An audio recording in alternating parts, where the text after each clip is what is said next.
नमस्कार, आदाब, सत श्री अकाल। दोस्तों, एक चिंता का विषय है जो मैं आप लोगों के बीच में रखना चाह रहा हूँ। उस विषय को तेज़ी के साथ घटनाक्रम हो रहे हैं, कुछ ऐसी चीज़ें हो रही हैं जो पब्लिक डोमेन में नहीं आ रही हैं, आम पब्लिक को नहीं पता है, न्यूज़ में नहीं आ रहा है, जबकि दुनिया में सबको पता चल जाता है। भारत में ज़रा देर में आता है।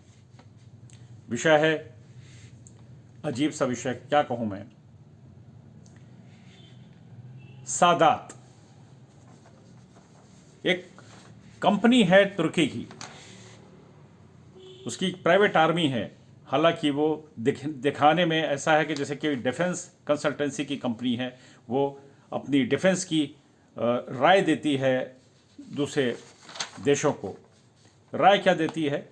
एक प्राइवेट आर्मी है, उसका नाम सादात है। मेरा आप लोगों ने पिछला एक वीडियो देखा होगा, मैंने बताया था कि यूक्रेन में कैसे ब्लैक वाटर और डायनाकोर के लोग, ये प्राइवेट आर्मी है, प्राइवेट सोल्जर हैं, ये भाड़े के सिपाही कहे जाते हैं, अनेकों देशों से इकट्ठा किया जाता है। वो ट्रेंड सोल्जर होते हैं, ब्रूटल होते हैं, बहुत खतरनाक होते हैं। उनको यूक्रेन ने इस्तेमाल करा था रशियन आर्मी के खिलाफ, तो रशिया ने फिर इसके ऊपर भारी बमबारी करी और रशिया के साथ यूक्रेन का युद्ध अभी भी चल रहा है, आपको पता है। वही ब्लैक वाटर, वही डायनाकोर के सोल्जर यानी भाड़े के सिपाही अफगानिस्तान में भी इस्तेमाल किए गए, और ये बात अमेरिकन फोर्सेस जानती थी, अमेरिका की सरकार भी जानती थी, और उनके शायद परमिशन कह लीजिए या उनके इशारा कह लीजिए कि वो लोग वहाँ पे काम कर रहे थे। होता ये था, जब कैजुअल्टी होती थी उनकी गिनती नहीं होती है। जो रेगुलर आर्मी के सोल्जर होते हैं, जाहिर है कि वो कम मरते हैं तो कम बताया जाता है। ये ब्लैक वाटर वही है जब सऊदी अरेबिया के अंदर प्रिंस सलमान ने अपनी कमांड अपने हाथ में ली थी, तो प्राइवेट आर्मी बुलाई गई थी, ब्लैक वाटर थी। इसमें मर्सनरी होते हैं, इसमें कमांडोज हैं दूसरे के दुनिया के देशों से। इसी तरह एक तुर्की में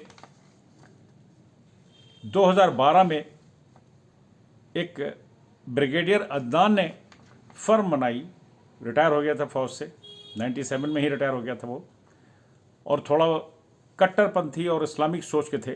जब वहाँ पर डेमोक्रेसी आई तो अब वो रिटायर हो चुके थे और उन्हें एक आर्मी बनाई जिसका नाम रखा सादात।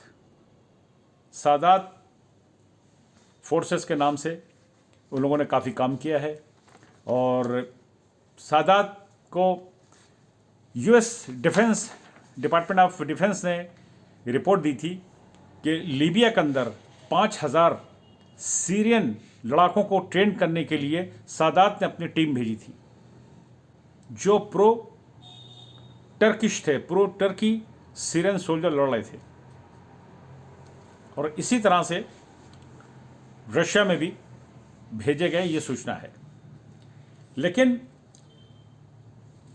जो सीईओ है उसके, बड़ा अजीब सा नाम है उनका, मैं देखता हूं उनका नाम है मेली तंकरवर्दी।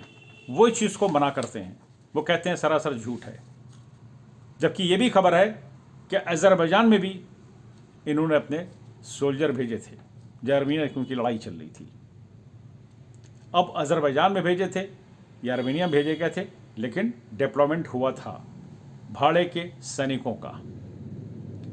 अभी 11 नवंबर को तुर्की के अंदर, आ रहा हूँ अपने विषय को पर, 11 नवंबर को तुर्की में वहाँ के राष्ट्रपति साहब की देखरेख में, उनका नाम है एर्दोगन साहब, एर्दोगन नाम बड़ा लंबा है उनका, एर्दोगन साहब की सरपरस्ती में, इनकी अध्यक्षता में एक मीटिंग हुई जिसमें सादात डिफेंस कंसल्टेंसी या सादात फोर्सेस के लोग मौजूद थे। और उसके अंदर एक नाम है, बहुत इंपॉर्टेंट है, वो उसके अंदर जो मीटिंग में ख़ास करके अमेरिका से आया था, उसका नाम है, मैं नाम बताता हूँ उसका नाम है सैयद गुलाम नबी फ़ई। सैयद गुलाम नबी फ़ई जो है, ये कश्मीरी अमेरिकन काउंसिल चलाता है, उसका सीईओ है। कश्मीरी अमेरिकन काउंसिल जो backed by ISI of Pakistan, जो फंड भी करती है आईएसआई इसको, कश्मीरी काउंसिल को, उसका लीडर है सैयद गुलाम नबी फ़ई। वो भी वहाँ मौजूद था। और आईएसआई जो फंड करती है, कहीं ना कहीं से कश्मीर अमेरिकन काउंसिल से जो जुड़ाव है वो सादात फोर्सेस का भी है। मैं फिर से यहाँ कह रहा हूँ कि आईएसआई बैक करती है और ये रिकॉर्डेड है। इसको इस फई को सज़ा भी हो चुकी है अमेरिका के अंदर, और ये कश्मीरी अमेरिकन काउंसिल का चेयरमैन है जिसको बैक करती है आईएसआई, पाकिस्तान की इंटेलिजेंस एजेंसी, और उनका तालमेल है सादात के साथ। इस मीटिंग में मौजूद थे, उसके अंदर वहाँ के प्रेसिडेंट भी थे एर्डोगन साहब, और सादात का जो सीईओ है वो भी मौजूद था वहाँ पर। ब्रिगेडियर अदनान का बेटा इस टाइम सीईओ है, और पूरी दुनिया के अंदर ये खासकर इस्लामिक कंट्रियों की तरफ से लड़ने के लिए इतने लड़ाके भेज रहा है।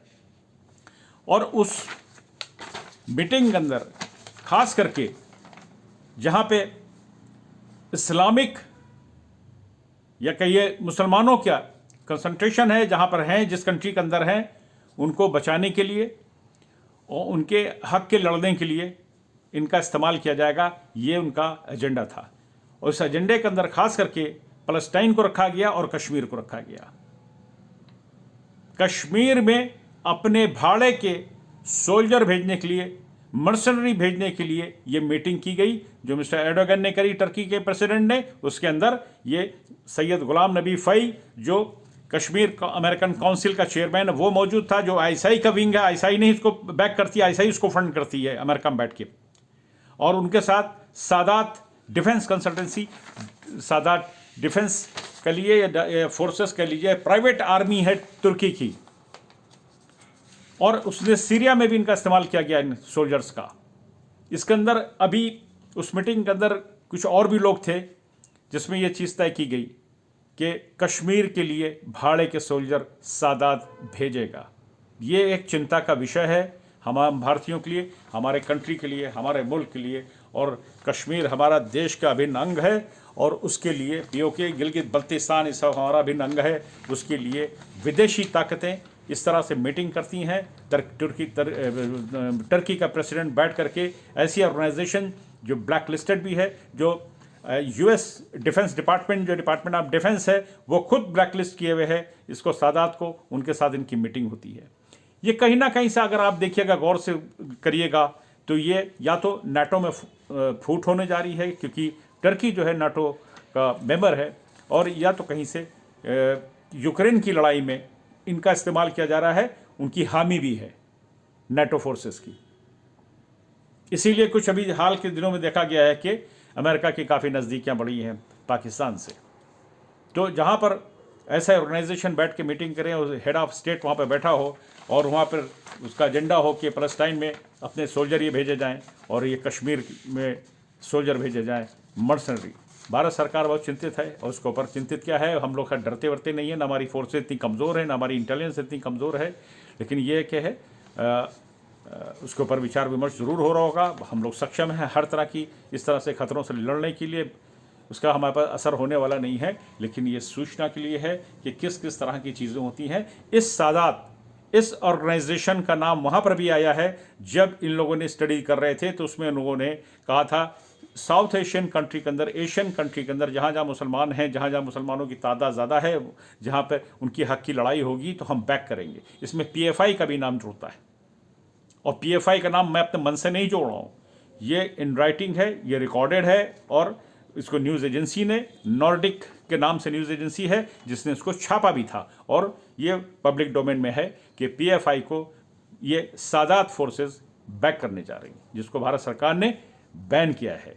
ये बड़ा चिंता का विषय है। इस तरह की ताकतें, बाहर की विदेशी ताकतें हमारे देश को खंडित करने के लिए, या हमारे देश के अंदर इस तरह की करने के लिए हमें अपनी तरह मेंटली हमको तैयार होना है। फोर्सेस तो हमारी तैयार ही हैं। हम नागरिकों का कर्तव्य है कि आसपास की चीज़ों पर ध्यान रखें, देखें कहीं ऐसा तो नहीं हमारी भीड़ के अंदर बहुत से ऐसे एजेंट शामिल हो गए हैं, घुल मिल गए हैं, जो सफ़ेद पोश है, हम उनको पहचानते नहीं हैं। बहुत बहुत धन्यवाद आप लोगों का, शुक्रिया। जय हिंद, वंदे मातरम।